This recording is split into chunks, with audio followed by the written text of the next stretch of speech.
एक छोटे से गांव में आरव नाम का साधारण लड़का रहता था। उसका सपना था कि वह कभी एक महान योद्धा बने। लेकिन हकीकत यह थी कि वह न तो ताकतवर था और न ही तेज। गांव के लोग उसका मजाक उड़ाते हुए कहते, यह लड़का कभी भी तलवार नहीं चला पाएगा, योद्धा बनना तो दूर की बात है। फिर भी आरव हार मानने वाला नहीं था। हर सुबह वह गांव के किनारे जाकर लकड़ी की तलवार से अभ्यास करता। उसे विश्वास था कि अगर दिल सच्चा हो तो एक दिन किस्मत भी बदलती है।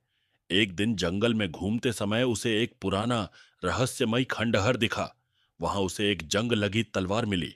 जैसे ही उसने तलवार उठाई, उसमें से सुनहरी रोशनी फूट पड़ी। उसी रोशनी से एक आत्मा प्रकट हुई। आत्मा ने कहा, आरव, यह साधारण तलवार नहीं है, यह सपनों की तलवार है। इसे केवल वही चला सकता है जिसका दिल साहसी और निस्वार्थ हो।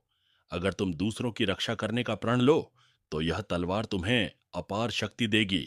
आरव ने प्रण लिया कि वह अपनी ताकत कभी स्वार्थ के लिए नहीं, बल्कि गांव वालों की रक्षा के लिए इस्तेमाल करेगा। कुछ महीनों बाद गांव पर भयानक राक्षसों ने हमला किया। लोग घबराकर भागने लगे, लेकिन आरव बहादुरी से आगे बढ़ा। उसकी तलवार से प्रकाश निकला जिसने अंधेरे को चीर दिया। राक्षस उसकी ताकत के आगे टिक नहीं पाए और हार गए। गांव वाले दंग रह गए। अब वे कहते थे, सच्चा योद्धा वही है जिसके दिल में साहस और भलाई हो। आरव मुस्कुराया। उसने समझ लिया था कि असली ताकत शरीर में नहीं, बल्कि दिल की सच्चाई और विश्वास में छुपी होती है।